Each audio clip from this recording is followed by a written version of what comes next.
नमस्कार दोस्तों, कैसे आप सभी ने अध्याय 9 में भाग 5 देखा। भाग 5 के बाद आता है उसके आगे के टॉपिक्स भाग 6 में, जो कि है रेशम कीट पालन, मधुमक्खी पालन। इन सभी के बारे में आपको थोड़ा बहुत जानकारी लेना है। यहाँ से क्वेश्चन खूब पूछे जाते हैं और बहुत ईजी होते हैं, एक बार याद कर लेंगे तो कभी भूलता भी नहीं है। रेशम कीट पालन आपने शब्द से ही समझ लिया होगा। रेशम कीट यानी ऐसा कीट जो रेशम का उत्पादन करता है। आपको सोचना चाहिए ना कि ये जो रेशम आते हैं वो कहाँ से आते हैं। रेशम की साड़ियाँ, रेशम के वस्त्र, ये सब कहाँ से आते हैं। उनमें जो रेशम होती है वो कहाँ से आती हैं, तो कीट से आती हैं। लेकिन जो कॉटन होता है वो कहाँ से आता है, पौधे से। कॉटन का एक प्लांट होता है, उसमें से कॉटन निकलता है, उससे भी कपड़े बनाए जाते हैं। रेशम से भी कपड़े बनाए जाते हैं, लेकिन रेशम एक कीट द्वारा उत्पादित होता है जिससे हम रेशम कीट कहते हैं। और इन रेशम कीट को पालना और उनसे रेशम प्राप्त करना ही रेशम कीट पालन कहलाता है। इसे साइंटिफिक वर्ड दिया जाता है सेरीकल्चर। तो आपसे ऐसे भी क्वेश्चन पूछा जा सकता है कि रेशम कीट पालन को क्या कहते हैं, तो रेशम कीट पालन को सेरीकल्चर कहते हैं। अब रेशम कीट भी कई प्रकार की प्रजातियां होती है। रेशम कीट की कई प्रकार की प्रजातियां होती हैं, जिनमें जो सबसे ज़्यादा इंपॉर्टेंट प्रजाति है वो है बॉम्बिक्स मोराई। भारत में पाई जाने वाली सर्वाधिक संख्या में इन्हीं की प्रजाति है बॉम्बिक्स मोराई की। आपसे क्वेश्चन पूछा जा सकता है, पूछा गया भी है कि भारत में पाई जाने वाले रेशम कीट का एक उदाहरण बताइए। Bombyx mori.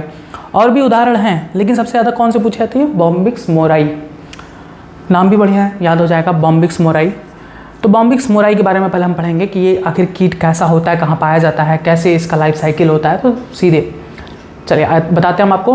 रेशम कीट का जो बॉम्बिक्स मोराई जो प्रजाति है वो सहतूत की पत्तियों पर पाया जाता है। ये भी इंपॉर्टेंट पॉइंट है, ये पूछा गया है कि सहतूत की पत्तियों पर पाए जाने वाले रेशम के कीट के नाम बताइए, बॉम्बिक्स मोराई। तो ये सहतूत, देखें ना, सहतूत की पत्तियों पर पाया जाने वाला यह रेशम कीट होता है। वह ये जो रेशम कीट है उनकी पत्तियों पर अंडे देता है। लगभग 300 से 400 अंडे देता है एक बार में। रेशम कीट का जो मादा कीट होती है वो सहतूत की पत्तियों पर 300 से 400 अंडे देती है। और इनसे लगभग 10 दिन के बाद अंडे के देने के 10 दिन के बाद एक नन्हा कैटरपिलर लार्वा निकलता है। अब ये लार्वा क्या होता है इसके बारे में मैं कई बार बता चुका हूँ। लार्वा एक अवस्था है जो वयस्क से भिन्न होती है। जब किसी भी जीव में अंडे से निकला हुआ जीव वयस्क जीव से भिन्न दिखता है तब उस जीव को हम लार्वा कहते हैं। जैसे मेंढक अगर आप उसके वयस्क अवस्था को देखें तो उसमें 4 पैर होते हैं, 2 आँख होती हैं और उसके जीभ होते हैं, ये सब चीज़ें होती हैं, लगता है कि वो मेंढक है। लेकिन अगर उसी मेंढक के अंडे से फूटा हुआ जो उसका नन्हा लार्वा होता है उसको देख के आप बता नहीं सकते कि वो मेंढक है, क्योंकि वो पूरी तरीके से मछली होता है। हम लोगों ने भी बचपन में उसे गड्ढे में से निकाला था बरसात के दिनों में, ये सोच के कि वो मछली है। लेकिन कुछ दिन बाद जब उसे सूजी वूजी खिला के जब उसे थोड़ा वेट किया गया तो उसमें से धीरे धीरे क्या निकलने लगा, पैर निकलने लगा। तो पता चला बाद में वो क्या था, मेंढक था। तो मेंढक की जो शुरुआती अवस्था होती है, यानी अंडे से निकली हुई बाद की अवस्था, वो एकदम मछली के समान होती है। तो चूँकि अंडे से निकला हुआ जीव वयस्क से भिन्न है, इसलिए उसे हम लार्वा कहते हैं। मनुष्य में ऐसा कुछ भी नहीं होता, मनुष्य में लार्वा नहीं होता। मनुष्य जैसे शुरुआत से उत्पन्न होता है वैसे ही वो वयस्क तक होता है, बस आकार में वृद्धि होती है। तो कीट में नन्हा कैटरपिलर लार्वा निकलता है। लार्वा एक छोटे से कीड़े के समान होता है, जैसे आपने देखा होगा मटर छिलते समय जो फली से निकलता है कीड़ा, वैसे ही होता है। 30 से 40 दिन के बाद इनमें वृद्धि होती है और लार्वा क्या करता है, वयस्क होता है, लंबा होता है, बड़ा होता है और सुस्त होकर गोल हो जाता है। ठीक है, जो नन्हा कैटरपिलर लार्वा निकला था अंडे से वो 30 से 40 दिन के बाद सुस्त होकर गोल हो जाता है। और गोल होने के बाद क्या करता है, उसमें लार ग्रंथियाँ पाई जाती हैं। उन लार ग्रंथियों से एक जोड़ी लार ग्रंथियाँ पाई जाती हैं। उन लार ग्रंथियों से स्रावित होने वाला जो पदार्थ है वो एक लंबे धागे का खोल बनाता है। यानी ये जो कैटरपिलर है गोल हो जाती है और अपने लार ग्रंथियों की सहायता से अपने चारों तरफ एक धागा बनाती हैं। अब उसी खोल को हम कहते हैं कोया या ककून। ठीक है, मान लो ये कोई रेशम का कीड़ा था, इसने क्या किया, अपने चारों तरफ अपनी लार ग्रंथि की मदद से अपने चारों तरफ रेशम का धागा ऐसे लपेट लिया। ये करते क्यों है ऐसा, ये इसलिए कि किसी भी शत्रु से ये बचे रहें। ऐसे धागे से चारों तरफ से रेशम के धागे से लपेट जाते हैं और इसी अवस्था को हम क्या कहते हैं, ककून कहते हैं। ठीक है, कोया कहते हैं या ककून कहते हैं। हवा के संपर्क में आते ही यही धागा सूख कर क्या बनाता है, रेशमी धागा बन जाता है।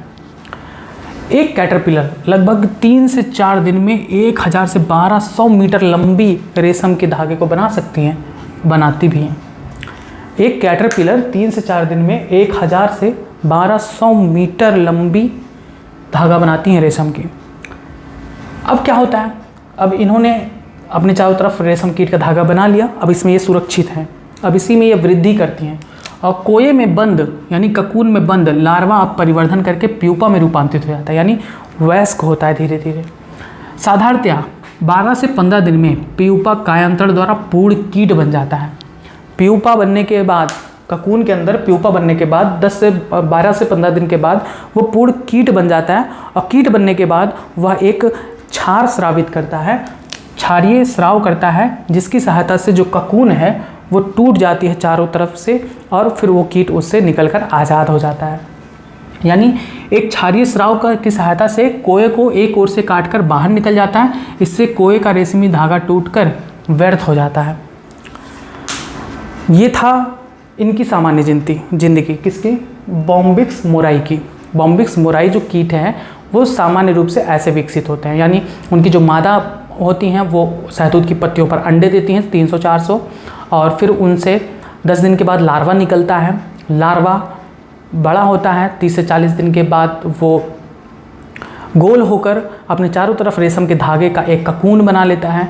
ककून के अंदर वो सुरक्षित होकर फिर वृद्धि करता है, प्यूपा बनाता है। प्यूपा के बाद फिर वो वयस्क कीट में रूपांतरित हो जाता है और कीट बनने के बाद उनसे क्षारीय स्राव होता है जो उस ककून को खोल देती हैं या काट देती हैं और फिर वहाँ से कीट आज़ाद हो जाता है। लेकिन इस प्रक्रिया में जब वो बाहर निकलती हैं तो जो रेशम का धागा होता है वो कई खंडों में टूट जाता है, जिससे वो व्यर्थ हो जाता है। चूँकि ये कीट पूरा का पूरा नीचे से लेकर ऊपर तक जो गोल ककून बनाती हैं वो सिर्फ एक धागे से बनाती हैं और हमें अगर वो पूरा एक सिंगल धागा मिल जाए तो वो रेशम हमारे काम का होता है। लेकिन अगर वही रेशम कई बार टुकड़ों में होता है तो हमारे किसी काम का नहीं होता। इसको देखते हुए मनुष्य क्या करता है, रेशम कीट को कैसे निकालता है, जब ये ककून में ही होते हैं, जब जो नन्हा लार्वा होता है अपने चारों तरफ खोल बना लेता है, इसी ककून अवस्था में ही मनुष्य क्या करते हैं, ककून अवस्था में ही ले जाकर उसे खौलते पानी में डाल देते हैं। ये गलत तो है ही कि किसी कीड़े को मार रहे हैं, लेकिन क्या करें, मनुष्य की आवश्यकता है तो करते हैं वो। तो ककून के अंदर कीड़ा है और उसी अवस्था में उसे ले जाकर खौलते पानी में डाल देंगे, जिससे उसके अंदर ही कीड़ा मर जाता है। और ऐसा क्यों किया जाता है, क्योंकि अगर हम ऐसा नहीं करेंगे तो पूरा का पूरा रेशम धागा एक सिंगल धागे के रूप में हमें नहीं मिल पाएगा। इसीलिए कि एक सिंगल धागे के रूप में हमें पूरा ककून प्राप्त हो, इसी अवस्था में उसे खौलते पानी में डाल दिया जाता है, जिससे अंदर ही अंदर वो कीड़ा मर जाता है और हमें पूरा एक सिंगल धागा मिल जाता है। रेशम कीट प्राप्त करने के लिए कीट के बाहर निकलने से पहले ही, यानी ककून को खौलते पानी में डालकर पूरे कीट को भीतर ही भीतर मार देते हैं। इस प्रक्रिया को स्टिफलिंग कहते हैं। उबालने के पश्चात ककून के धागे ढीले पड़ जाते हैं। अब धागे को उधेड़ा जाता है। पूरा ककून एक ही धागे से बना होता है। इस धागे को कच्चा रेशम कहते हैं। अब इसमें भी प्रोसेस किया जाता है। फिर कच्चे धागे को पुनः पानी में उबाल कर हम लोग में घोल देते हैं और फिर कई धागों को ऐंठ कर रेशम के पक्के धागे बनाए जाते हैं, जिन्हें फाइबर रेशम कहते हैं। इस क्रिया को हम स्पिनिंग कहते हैं। तो ये प्रक्रिया है रेशम प्राप्त करने की। ठीक, बस ये था रेशम कीट पालन यानी सेरीकल्चर के बारे में। रेशम कैसे प्राप्त किया जाता है इसके बारे में क्वेश्चन आते हैं, बोर्ड में पूछा जाता है, सीधे पूछ लिया जाता है कि ककून से रेशम प्राप्त करने की विधि बताइए, तो ये। और अगर नीट के हिसाब से देखा जाए तो नीट में सबसे ज़्यादा क्वेश्चन ये पूछा जाता है कि रेशम कीट की भारत की प्रजाति का नाम बताइए, तो बॉम्बिक्स मोराई। दूसरा यह कि बॉम्बिक्स मोराई कहाँ पाई जाती है, शहतूत की पत्तियों पर। फिर इनसे ककून क्या होता है, तो ककून आपको बताना होगा कि जब लार्वा विकसित होती है तो 30 से लगभग 40 दिन बाद वह गोल होकर सुस्त हो जाती है और अपनी चारों तरफ लार ग्रंथि की मदद से एक स्राव स्रावित करती है, जो रेशम का निर्माण करके चारों तरफ ककून का बनाता है। फिर ककून से रेशम प्राप्त करने की विधि मैंने आपको बता दिया। अब कुछ और प्रजातियां हैं जिनके बारे में आपको जानना चाहिए, जैसे टसर रेशम कीट हैं। टसर रेशम कीट ये कहाँ पाए जाते हैं, ज़्यादातर यही पूछा जाता है, तो ओक, सॉल, गूलर और बेर की पत्तियों पर पाए जाते हैं और उन्हीं को खाते हैं। मूंगा रेशम कीट, मूंगा रेशम कीट कहाँ पाया जाता है, तो दालचीनी के पत्तियों को खाता है या उड़ीसा, बिहार, पश्चिम बंगाल में पाया जाता है। नेक्स्ट आता है एरी रेशम कीट। इसका लार्वा अरंड यानी कैस्टर की पत्तियों को खाता है। इसके ककून से धागा छोटे छोटे टुकड़ों के रूप में प्राप्त होता है। ठीक, टसर रेशम कीट का जूलॉजिकल नेम है एंथेरी पैफिया और मूंगा रेशम कीट का जूलॉजिकल नेम है एंथेरी एसएमनेंसिस और एरी रेशम कीट का फिलोसामिया रिसिनी। बस ये था आपका संपूर्ण रेशम कीट यानी सेरीकल्चर के बारे में। अब चूँकि हम लोग अपने दैनिक जीवन में रेशम का भी प्रयोग करते हैं, इसलिए आपको ये पढ़ाया जाता है। साथ ही साथ हम अपने भोजन में शहद का प्रयोग करते हैं, मोम घर में प्रयोग किए जाते हैं, बहुत सारी चीज़ों को बनाने में प्रयोग किए जाते हैं, इसलिए हमें मधुमक्खी पालन को भी पढ़ना पड़ता है। तो मधुमक्खी पालन, जिसे साइंटिफिक लैंग्वेज में एपीकल्चर कहते हैं, ये भी क्वेश्चन पूछा जाता है कि मधुमक्खी पालन को क्या कहते हैं, सीधे तौर पर पूछा गया है। तो मधुमक्खी पालन को एपीकल्चर कहते हैं। अब मधुमक्खी से क्या क्या चीज़ें हमें प्राप्त होती हैं? तो मधुमक्खी से हमें शहद प्राप्त होता है, मधुमक्खी से हमें मोम प्राप्त होता है, वैक्स, और मधुमक्खी से विष भी प्राप्त होता है, जिसका प्रयोग बहुत सारी दवाइयों को बनाने में किया जाता है। मधुमक्खी के बारे में हम जानते हैं। मधुमक्खी अपने छत्ते में रहती हैं। कुछ खास बात ये कि मधुमक्खी पहली बात तो सामाजिक होती हैं यानी सोशल होती हैं। दूसरा, ये निवाही यानी कॉलोनियल होती हैं, कॉलोनी बना के रहती हैं। इनमें बहुरूपता यानी पॉलीमॉर्फिज्म और श्रम विभाजन पाया जाता है, यानी एक ही छत्ते में कई प्रकार के मधुमक्खियाँ पाई जाती हैं। प्रत्येक कॉलोनी का अपना एक जटिल मोम का बना छत्ता होता है, जिसे हम हनी कॉम्ब या बी हाइव कहते हैं। आपने पता ही होगा, जो छत्ता होता है वही छत्ता मोम का बना होता है, वैक्स का बना होता है। वही वैक्स यानी मोम से मोमबत्तियाँ बनाई जाती हैं घरों में। जूते पॉलिश करने वाले पॉलिश जो आती है वो बनाई जाती हैं। प्रत्येक छत्ते में अगर आप देखें तो बहुत छोटे छोटे हेक्सागोनल यानी षटभुजीय कोष्ठक यानी सेल्स होते हैं। इन्हीं सेल्स के अंदर वो सुरक्षित होती हैं बाहरी शत्रुओं से। मधुमक्खी कई प्रकार की होती हैं, इसको आगे बताते हैं। तब तक आप इसको जैसे लिखा है वैसे ही आप नोट कर लेंगे। हेडिंग डाल के लिखेंगे रेशम कीट पालन अथवा सेरीकल्चर। लिखेंगे रेशम कीट एक उपयोगी कीट है जिसकी अनेक जातियाँ पाई जाती हैं, जिसमें सबसे पहला आता है बॉम्बिक्स मोराई। बॉम्बिक्स मोराई यह शहतूत की पत्तियों पर पाया जाने वाला रेशम कीट है। इसकी मादा शहतूत की पत्तियों पर 300 से 400 अंडों का अंडारोपण कर देती हैं। प्रत्येक अंडे से लगभग 10 दिन में एक नन्हा कैटरपिलर लार्वा निकलता है। 30 से 40 दिन में सक्रिय वृद्धि के फलस्वरूप लार्वा पहले लंबा होता है और फिर सुस्त होकर गोल हो जाता है। अब यह अपने चारों ओर अपनी एक जोड़ी लाल ग्रंथियों द्वारा स्रावित पदार्थ से एक लंबे धागे का खोल बनाता है, जिसे कोया या ककून कहते हैं। हवा के संपर्क में यही धागा सूखकर रेशमी धागा बन जाता है। एक कैटरपिलर 3 से 4 दिन में लगभग 1000 से 1200 मीटर लंबा धागा बनाती हैं। कोए में बंद लार्वा अब परिवर्धन करके प्यूपा में रूपांतरित हो जाता है। साधारणतः 12 से 15 दिन में प्यूपा कायांतरण द्वारा पूर्ण कीट बन जाता है, जो एक क्षारीय स्राव की सहायता से कोए को एक ओर से काटकर बाहर निकल जाता है। इससे कोए का रेशमी धागा अनेक टुकड़ों में टूटकर व्यर्थ हो जाता है। फिर हेडिंग के लिखेंगे ककून से रेशम प्राप्त करने की विधि। लिखेंगे रेशम कीट प्राप्त करने के लिए कीट के बाहर निकलने से पहले ही ककून को खौलते पानी में डालकर पूर्ण कीट को भीतर ही भीतर मार देते हैं। इसे स्टिफलिंग कहा जाता है। उबालने के पश्चात ककून के धागे ढीले पड़ जाते हैं। अब धागे को उधेड़ा जाता है। पूरा ककून एक ही धागे से बना होता है। इस धागे को कच्चा रेशम कहते हैं। कच्चे धागे को पुनः पानी में उबालकर अम्लों में घोल देते हैं और फिर कई धागों को ऐंठ कर रेशम के पक्के धागे बनाए जाते हैं, जिन्हें फाइबर रेशम कहते हैं तथा इस क्रिया को स्पिलिंग कहते हैं। फिर आता है दूसरा प्रजाति रेशम कीट का, टसर रेशम कीट यानी एंथेरी पैफिया। इसका लार्वा ओक, साल, गूलर तथा बेर की पत्तियां खाता है। दूसरा मूंगा रेशम कीट यानी एंथेरी एसेमेंसिस। इसका लार्वा दालचीनी की पत्तियों को खाता है या उड़ीसा, बिहार एवं पश्चिम बंगाल में पाया जाता है। चौथा था एरी रेशम कीट यानी फिलोसामिया रेसिनी। इसका लार्वा अरंड यानी कैस्टर की पत्तियों को खाता है। इसके ककून से धागे छोटे छोटे टुकड़ों के रूप में प्राप्त होते हैं। नेक्स्ट आता है मधुमक्खी पालन यानी एपीकल्चर। लिखेंगे मधुमक्खी एक सामाजिक एवं निवाही यानी कॉलोनियल कीट है। इनमें बहुरूपता यानी पॉलीमॉर्फिज्म एवं श्रम विभाजन यानी कार्यों का बंटवारा पाया जाता है। आपको बताया जाएगा एक छत्ते में 3 प्रकार की मधुमक्खियाँ पाई जाती हैं, उनके सबके अलग अलग अपने कार्य होते हैं। प्रत्येक कॉलोनी का अपना एक जटिल मोम यानी वैक्स का छत्ता हनी कॉम्ब यानी बीहाइव होता है। प्रत्येक छत्ते में हजारों छोटे छोटे षटभुजीय कोष्ठक होते हैं। इन कोष्ठकों में रहते हुए मधुमक्खियाँ अपने शत्रुओं से बची रहती हैं। अब हम पढ़ेंगे मधुमक्खियों के प्रकार। एक छत्ते में कितने प्रकार की मधुमक्खियाँ पाई जाती हैं। आइए पढ़ते हैं एक छत्ते में कितने प्रकार की मधुमक्खियाँ पाई जाती हैं। तो एक छत्ते में मधुमक्खियों की 3 प्रकार पाई जाती हैं। एक होती हैं बड़ी सी रानी मक्खी और लगभग 100 नर मक्खियाँ यानी ड्रोन्स होती हैं और बहुत सारे यानी हज़ारों की संख्या में छोटी श्रमिक मधुमक्खियाँ होती हैं। याद रखेंगे, अगर एक छत्ता है मधुमक्खी का तो उसमें 3 प्रकार की मधुमक्खियाँ पाई जाती हैं। उस एक छत्ते में एक रानी होती हैं अकेली, वो रानी पूरे छत्ते पर राज करती हैं। एक सिंगल रानी होती हैं। लगभग 100 नर मक्खियाँ जिन्हें हम ड्रोन्स कहते हैं वो पाई जाती हैं, और लगभग हज़ारों श्रमिक मधुमक्खियाँ पाई जाती हैं। आइए इनके बारे में बात करते हैं, क्या इनकी विशेषता है, क्या इनके कार्य हैं। सबसे बड़ी मधुमक्खी कौन सी होती है? रानी मक्खी। रानी मक्खी की बात करें जिन्हें हम क्यून्स कहते हैं, प्रत्येक छत्ते में केवल एक रानी मधुमक्खी होती है, और रानी का जन्म एक निषेचित अंडे से होता है। निषेचित अंडे का मतलब जब नर युग्मक और मादा युग्मक दोनों आपस में मिलते हैं तो इसे हम कहते हैं निषेचन, और इनसे बना हुआ जो युग्मनज होता है यानी जाइगोट, उससे जो उत्पन्न होता है जीव, ठीक है, उसे हम क्या कहते हैं? निषेचित जीव। यानी जो रानी मधुमक्खी होती है वो निषेचित अंडे द्वारा बनती हैं, यानी इनका निर्माण नर युग्मक और मादा युग्मक के आपस में मिलने से होता है।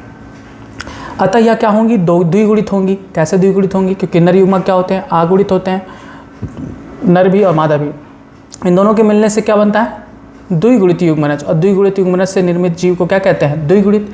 यानी रानी मधुमक्खी जो होती हैं वो द्विगुणित होती हैं क्योंकि ये निषेचित अंडे से बनती हैं। क्यों बताया जा रहा है निषेचित अंडा? अभी आपको बताया जाएगा। इनमें से चलिए आपको यही बता देते हैं, जो रानी मधुमक्खी होती हैं वो होती हैं द्विगुणित। ये क्वेश्चन सबसे ज़्यादा पूछा जाता है नीट में। और जो ड्रोन्स होते हैं वो होते हैं आगुणित। क्यों आगुणित होते हैं? क्योंकि ये बिना निषेचन के बनते हैं। रानी मधुमक्खी के पास ऐसा सुपर पावर है कि वो बिना निषेचन के द्वारा अपने मादा अंडे से नया जीव उत्पन्न कर सकती हैं, लेकिन वो जो नया जीव बनता है उसे हम ड्रोन कहते हैं। और हजारों श्रमिक मधुमक्खियाँ होती हैं। श्रमिक मधुमक्खियाँ भी द्विगुणित होती हैं। अब जो नर युग्मक और मादा युग्मक आपस में मिलता है, उनसे जो जीव बनता है, हो सकता है उससे रानी बने या हो सकता है उससे श्रमिक बने, लेकिन ड्रोन्स नहीं बनेंगे। ड्रोन्स कैसे बनेंगे? ड्रोन्स बिना नर युग्मक के अकेले मादा युग्मक से ही बन जाते हैं, डायरेक्ट बिना निषेचन के। आपको बताया गया इसके बारे में, अनिषेक जनन यानी पार्थिनोजेनेसिस। बिना निषेचन के जब किसी जीव का निर्माण होता है तो उसे हम अनिषेक जनन कहते हैं, और उससे बना हुआ जीव क्या होता है? आगुणित होता है। क्वेश्चन खूब पूछा जाता है, तो याद कर लीजिए यहीं पर एक छत्ते में जो 3 प्रकार की जातियाँ होती हैं उनमें जो रानी मधुमक्खी होती है वो द्विगुणित होती हैं, और ड्रोन्स होते हैं वो आगुणित होते हैं, और जो श्रमिक मधुमक्खियाँ होती हैं वो द्विगुणित होती हैं। तो रानी मधुमक्खी क्या होती है? द्विगुणित। रानी मधुमक्खी लगभग 5 वर्ष तक जीवित रहती हैं और अंडे देने का कार्य करती हैं, सिर्फ अंडे देने का कार्य। इसके अतिरिक्त तो कोई अन्य कार्य ये नहीं करती हैं। अतः इसका शरीर एक श्रमिक की अपेक्षा, अगर आप देखें, एक श्रमिक मधुमक्खी की अपेक्षा लगभग 5 गुना बड़ा होता है और 3 गुना भारी होता है। इनमें लार ग्रंथियाँ और मोम ग्रंथियाँ भी नहीं पाई जाती हैं जैसा कि श्रमिक मधुमक्खी में पाई जाती हैं। ये अपने जीवन काल में लगभग 15 लाख अंडे देती हैं। 15 लाख अंडे। हमारे देश में मधुमक्खियों का अगर जनन काल देखें तो शरद ऋतु और बसंत ऋतु में ये जनन करती हैं रानी मधुमक्खियाँ। रानी मधुमक्खियाँ अकेले छत्ते पर राज करती हैं। अगर वो छत्ता छोड़ के चली गई, रानी मधुमक्खी छत्ता छोड़ के चली गई, तो जितने भी अन्य मधुमक्खियाँ वो भी छत्ता छोड़ के चले जाते हैं। तो इसे हम स्वार्मिंग कहते हैं, बी स्वार्मिंग। दूसरा आता है नर मधुमक्खियाँ यानी ड्रोन्स। तो ड्रोन्स के बारे में आपको बताया, ड्रोन्स रानी मक्खी के अंडे से बिना निषेचन के द्वारा उत्पन्न होती हैं। यानी रानी मधुमक्खी के पास ये सुपर पावर है कि वो चाहे नर युग्मक आए, यानी नर कोई उनसे निषेचन करे या ना करे, उनके पास ये पावर है कि वो खुद ब खुद अपने अंडे से नया संतान उत्पन्न कर सकती हैं, जिससे उत्पन्न होता है ड्रोन। यानी ड्रोन्स बिना निषेचन के उत्पन्न होते हैं, और जब निषेचन के बिना उत्पन्न होंगे तो ऑफकोर्स ये क्या होंगे? आगुणित होंगे, क्योंकि मादा युग्मक से सीधे उत्पन्न हो रहे हैं ड्रोन्स। तो मादा युग्मक क्या है? आगुणित है, तो ये भी क्या होंगे? आगुणित होते हैं। आइए देखते हैं, नर मधुमक्खियाँ रानी से छोटी होती हैं किंतु हष्टपुष्ट होती हैं। इनमें भी लार और मोम ग्रंथियाँ नहीं पाई जाती। ये भी क्वेश्चन बार बार पूछा जाता है कि कौन सी मधुमक्खी में लार ग्रंथियाँ और मोम ग्रंथियाँ पाई जाती हैं। तो सिर्फ श्रमिक मधुमक्खी में लार और मोम ग्रंथियाँ पाई जाती हैं। अतः पोषण के लिए यह भी श्रमिक मधुमक्खियों पर निर्भर होती हैं। इनका भी कोई कार्य नहीं है। नर मधुमक्खी या ड्रोन्स का सिर्फ एक कार्य है। जैसे रानी मधुमक्खी का कार्य है अंडे देना, नर मधुमक्खी का कार्य है रानी मधुमक्खी के साथ निषेचन करके संतानें उत्पन्न करना, और कोई कार्य नहीं करते, आराम से जीवन व्यतीत करते हैं ये दोनों। सबसे ज़्यादा कार्य कौन करता है? श्रमिक मधुमक्खी। फूलों से परागकण को लाना, परागकण नहीं, नेक्टर को लाना और उनसे शहद बनाना, छत्ते बनाना, इन सभी का कार्य श्रमिक मधुमक्खियाँ करती हैं। अब नर मधुमक्खी के बारे में देखें तो इसमें डंक भी नहीं पाया जाता, यानी किसी को काट भी नहीं सकती, ये अपनी सुरक्षा भी नहीं कर सकते। जब इनमें डंक ही नहीं पाया जाता तो अपनी सुरक्षा भी नहीं कर पाते। ये अनिषेक जनन द्वारा बिना निषेचन के मादा युग्मक से निर्मित होती हैं, जैसे कि मैंने आपको बताया रानी मधुमक्खी के मादा युग्मक से बिना निषेचन के द्वारा उत्पन्न होती हैं, अतः ये क्या होती हैं, आगुणित होती हैं। इनका एकमात्र कार्य क्या होता है, रानी का निषेचन करना, बस। अब आता है श्रमिक मधुमक्खियाँ। तो श्रमिक मधुमक्खियाँ आकार में छोटी होती हैं लेकिन बहुत ही कार्य करती हैं। ये कॉलोनी की सबसे छोटी मधुमक्खियाँ होती हैं। श्रमिक मधुमक्खियाँ बंद होती हैं, यानी स्टेराइल, यानी ये निषेचन नहीं कर सकती। इनका निर्माण कैसे होता है श्रमिक मधुमक्खी का, रानी मधुमक्खी और नर मधुमक्खी के निषेचन के द्वारा। रानी मधुमक्खी के मादा युग्मक और ड्रोन्स के नर युग्मक के द्वारा श्रमिक मधुमक्खी या रानी मधुमक्खी उत्पन्न होती हैं, यानी श्रमिक मधुमक्खी भी नर और मादा के निषेचन के द्वारा उत्पन्न होती हैं। श्रमिक मधुमक्खी बंद होती हैं, यानी स्टेराइल होती हैं। ये इनमें नर युग्मक या मादा युग्मक का कोई निर्माण नहीं होता है। इनका सिर्फ कार्य होता है मोम का स्रावित करना। इनमें मोम ग्रंथियाँ पाई जाती हैं और ये अपने मोम से क्या करती हैं, छत्ते का निर्माण करती हैं। ये अपने मोम को खूब चबाकर मैंडिबल्स में, इनके मुंह का एक स्थान जिसे मैंडिबल्स कहते हैं, उनमें खूब चबाकर इनसे नए कोष्ठक बनाती हैं। कोष्ठक मतलब सेल्स, यानी छत्ते का जो एक एक षटगोनल यानी हेक्सागोनल जो कोष्ठक होता है उनका निर्माण करती हैं। इन मक्खियों के पैर पर यानी पाद पर फूल से पराग एकत्रित करने के लिए उपायोजित होते हैं, यानी इनकी पैर इस तरह से होती हैं कि उन पे सूख पाए जाते हैं। वो सूख क्या करते हैं, पराग ब्रश का काम करते हैं, पराग को इकट्ठा करते हैं। और इनके थर्ड, अगर आप तीसरे जोड़ी पैर पर देखें तो इन पे एक एक पराग डलियाँ होती हैं, यानी पॉलिन बास्केट होते हैं, जिनमें ये परागकण को भरती हैं और वापस छत्ते में आती हैं और उनसे क्या करती हैं, शहद का निर्माण करती हैं, जिनमें परागकणों को इकट्ठा किया जाता है। श्रमिक मधुमक्खियाँ 2 से 4 महीने तक ही जीवित रहती हैं। बस ये हो गया एक छत्ते में 3 प्रकार की मधुमक्खियों के बारे में। खूब क्वेश्चन पूछा जाता है, ज़्यादातर यही क्वेश्चन पूछा जाता है कि इनमें लार ग्रंथियाँ मोम ग्रंथियाँ नहीं पाई जाती। तो दोनों में लार और मोम ग्रंथियाँ नहीं पाई जाती, सिर्फ श्रमिक में ही लार और मोम ग्रंथियाँ पाई जाती हैं। दूसरा क्वेश्चन ये कि कौन सी आगुणित होती हैं, तो ड्रोन्स आगुणित होती हैं। कौन सी द्विगुणित होती हैं, तो द्विगुणित श्रमिक मधुमक्खियाँ और रानी मधुमक्खियाँ होती हैं। बस एक मधुमक्खी में सिर्फ एक रानी मधुमक्खी पाई जाती है। अगर रानी मधुमक्खी छत्ता छोड़ के चली जाती हैं तो सारे के सारे मधुमक्खी उसके पीछे चल पड़ते हैं। इसे हम बी स्वार्मिंग कहते हैं। बस ये था आपका श्रम विभाजन एवं बहुरूपता मधुमक्खियों के 3 प्रजाति के बारे में। आइए अब देखते हैं सूचना प्रसारण। मधुमक्खियों में किस प्रकार से सूचना प्रसारण होता है। सूचना प्रसारण का मतलब ये कि आपस में वो एक दूसरे से कैसे बातचीत करते हैं। बातचीत बोलकर नहीं करते, वो कुछ इशारा करते हैं जिसके माध्यम से वो अपने छत्ते में उपस्थित अन्य साथियों को कुछ सूचना देने की कोशिश करते हैं। तो सूचना किस प्रकार देते हैं, ये डांस करके। 2 प्रकार की डांस करती हैं मधुमक्खियाँ, जिसमें एक आता है गोल नाच और दूसरा आता है दुम दोलनी नाच। सुनने में बड़ा अच्छा लगता है, इनके थोड़ा फनी नाम है, लेकिन ये 2 प्रकार के डांस करती हैं अपने अन्य साथी को किसी बात को सचेत करने के लिए। वो बात क्या है, वो बात ये है कि उनकी जो छत्ता है, छत्ते से जब वो निकलती हैं अपने भोजन को ढूंढने के लिए, तो वो देखती हैं कि वो भोजन उनके छत्ते से कितना दूर है। तो ये किसी साइंटिस्ट ने ये डिस्कवर किया था, देखा था, काफ़ी उन्होंने इस पर रिसर्च किया और पाया उन्होंने कि मधुमक्खियाँ 2 प्रकार का नाच करती हैं अपने अन्य साथियों को यह बताने के लिए कि उनके छत्ते से भोजन का स्रोत कितनी दूरी पर है। अब ये 2 प्रकार का नाच अलग अलग प्रकार का क्यों करती हैं, तो पहला जो नाच है जो कि गोल नाच करती हैं, ये ऐसे उड़ती रहती हैं और ऐसे गोल गोल गोल गोल ऐसे नाच करती हैं, ठीक है। तो ऐसे गोल गोल नाच करके ये अन्य साथियों को ये बताती हैं कि जो भोजन है, जो परागकण है, वो उनके छत्ते से 75 मीटर दूरी से कम है। अगर छत्ते से उनका भोजन स्रोत 75 मीटर दूरी से ज़्यादा होता है, 75 मीटर से अधिक होता है, दूर होता है, तब वो इस प्रकार का डांस करती हैं जिन्हें हम कहते हैं दुम दोलनी नाच, यानी टेल वैगिंग या सफल डांस। इसमें क्या करती हैं, एक बार आधा इधर घूमेंगी, फिर आधा ऐसे घूमेंगी, फिर इधर ऐसे घूमती हैं। तो मधुमक्खियाँ 2 प्रकार का डांस करती हैं। अगर सीधा ऐसे से नाच रही हैं, गोल गोल गोल गोल घूम रही हैं, तो ये बताती हैं कि उनका जो भोजन स्रोत है वो छत्ते से 75 मीटर से कम दूरी पर है। और अगर वो आधा इधर डांस करती हैं और फिर आधा इधर, पूरा राउंड नहीं लेती, आधा इधर फिर आधा इधर, आधा इधर फिर आधा इधर, तो इस प्रकार के डांस को वो अपने सामने साथियों से बताना चाहती हैं कि जो भोजन का स्रोत है वो उनके छत्ते से 75 मीटर से ज़्यादा दूरी पर है। देखिए मधुमक्खियों में सूचना प्रसार दो प्रकार से होता है, एक गोल नाच करके और दूसरा दुमदोलनी नाच करके।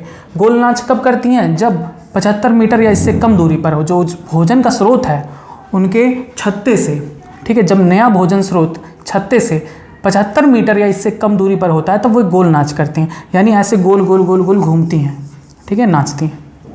और दुमदोलनी नाच कब करती हैं? जब जो नया भोजन स्रोत है वो छत्ते से 75 मीटर से अधिक दूरी पर हो, तब वो आधा इधर फिर आधा इधर फिर आधा इधर फिर आधा, ऐसे डांस करती हैं। इन्हें हम कहते हैं, इस डांस को हम कहते हैं दुमदोलनी नाच या टेल वैगिंग या सफल डांस कहते हैं।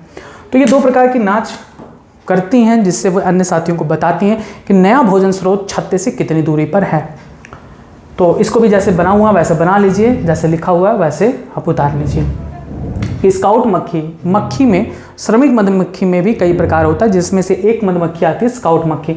स्काउट मक्खी जब किसी नए भोजन स्रोत का पता लगाकर छत्ते में लौटती है तो कुछ इस विशिष्ट प्रकार की गतियों द्वारा सूचना अन्य भोजन संग्राहक मक्खियों को दे देती हैं।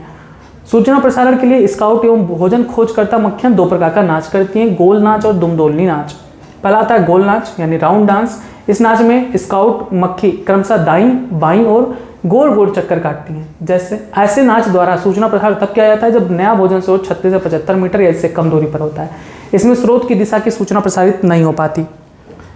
स्काउट मक्खी पर लगी फूलों की सुगंध से ही भोजन संग्रहकर्ता मक्खियों का मार्गदर्शन हो जाता है और ये निर्दिष्ट फूलों तक पहुंच जाती हैं। यानी जब छत्ते से मधुमक्खियां निकलती हैं भोजन स्रोत के लिए, फिर जब भोजन स्रोत पर फूलों पर बैठी तो फूल पर बैठने पर उनके जो सुगंध है उनके शरीर से लगता हुआ वहाँ से उड़ते हुए जब वापस अपने छत्ते पर आती हैं तो वही जो लय है जहाँ से फूलों से वहाँ तक आने पर सुगंध वहाँ तक फैली होती है, वही उनकी दिशा निर्धारित करती है।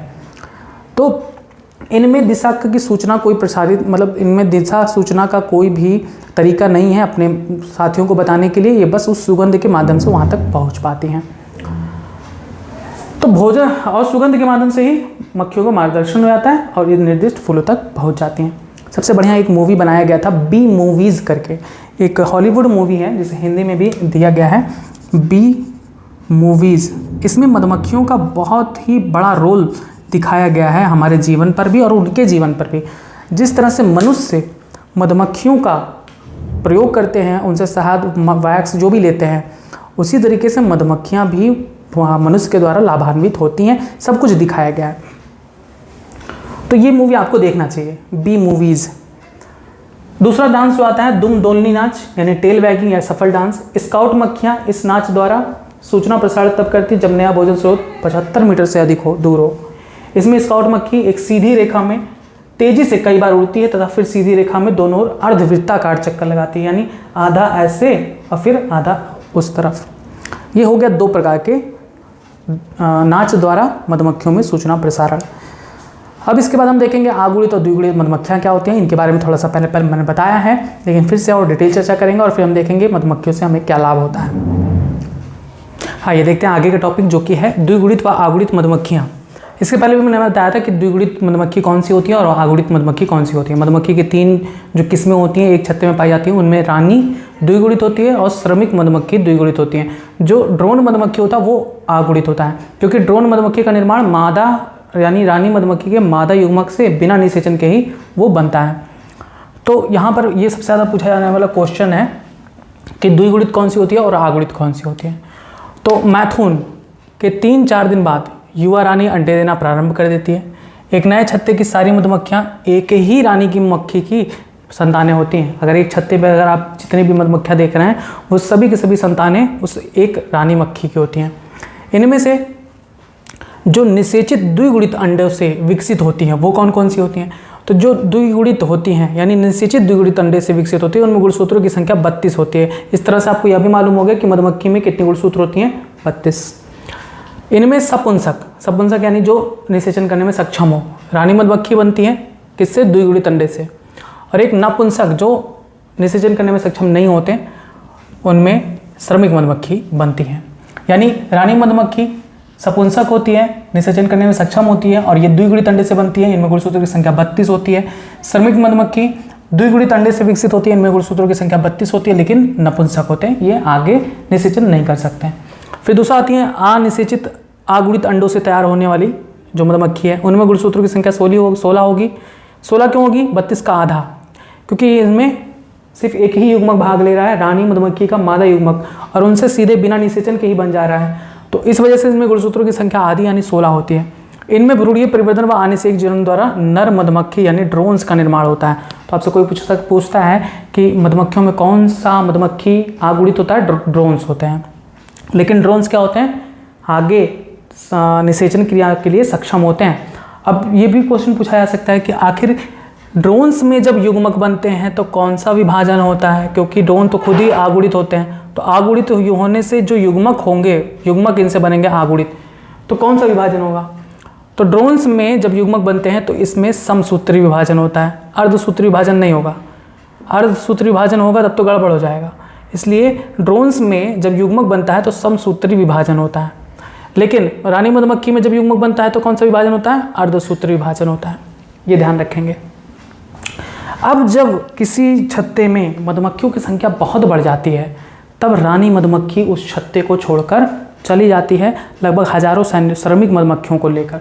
इसे हम कहते हैं झुंड में छत्ते का त्याग, अर्थात इसे हम कहते हैं वृंदन यानी स्वार्मिंग। जब कॉलोनी में मधुमक्खियों, मुख्यतः श्रमिक मधुमक्खियों की संख्या बहुत बढ़ जाती है तब रानी मधुमक्खी हजारों श्रमिक मधुमक्खियों के एक दल के साथ छत्ते को छोड़कर किसी अन्य उपयुक्त स्थान पर नया घोंसला बनाकर एक नई कॉलोनी की स्थापना करती हैं। इसे वृंदन कहते हैं। अब आते हैं मधुमक्खियों का आर्थिक महत्व क्या है। तो मैंने बताया मधुमक्खियों से पहली बात तो ये कि फूलों का परागण होता है। परागण यानी pollination, transfer of pollen grains from anther to the stigma of flower. तो परागण की क्रिया बहुत महत्वपूर्ण होते हैं पुष्पों के लिए। अगर परागण नहीं होगा तो नए पौधे नहीं बनेंगे। जो मैंने मूवी का नाम बताया था बी मूवीज, उसमें सब दिखाया गया है। आखिर अगर मधुमक्खी समाप्त हो जाती हैं तो बहुत सारे पौधे विलुप्त हो जाएंगे पृथ्वी से, क्योंकि बहुत सारे पौधों में परागण की जो प्रक्रिया है वो मधुमक्खियों पर ही डिपेंड होती है। जब मधुमक्खी एक पुष्प पर जाती है तो उससे परागकण एक पुष्प से दूसरे पुष्प पर स्थानांतरित होते रहते हैं और इस प्रकार से फूलों को परागण भी हो जाता है और मधुमक्खियाँ भी अपना उन फूलों से रस और परागकण प्राप्त करती हैं।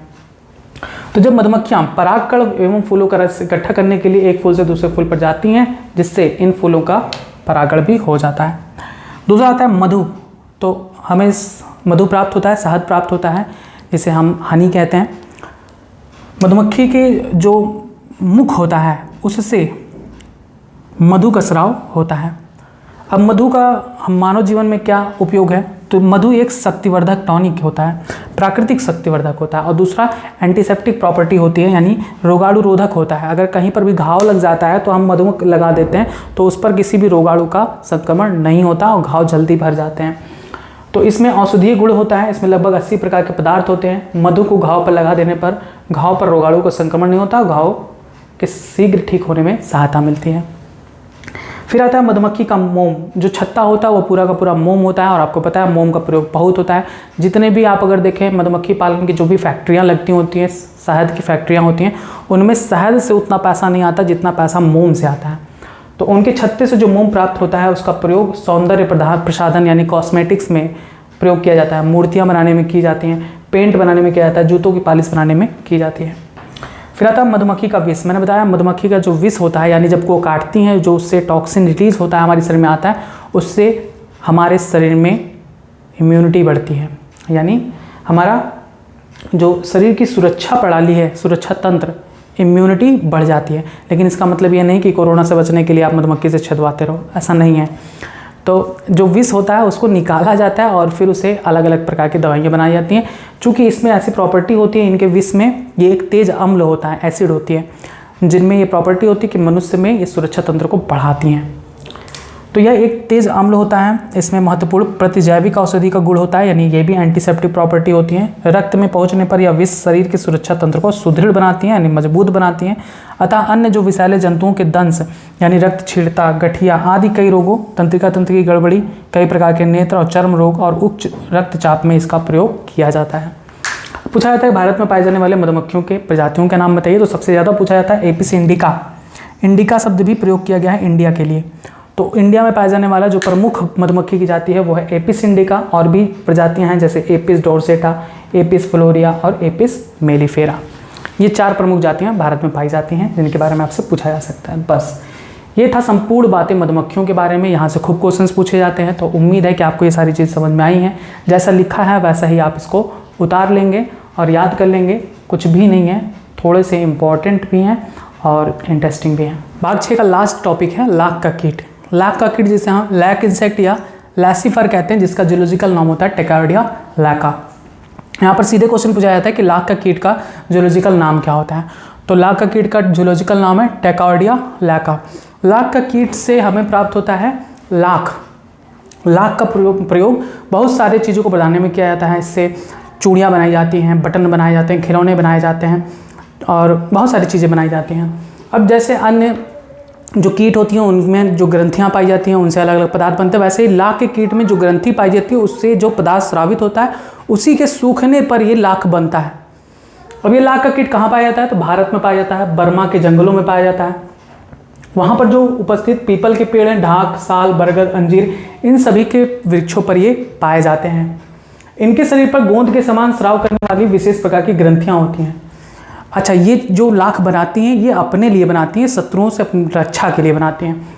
शत्रुओं एवं प्रतिकूल ऋतुओं से बचने तथा अंडे देने के लिए इन ग्रंथियों से ये कीट 1-2 सेंटीमीटर पपड़ी के रूप में लाख का रक्षात्मक घोंसला बनाती हैं।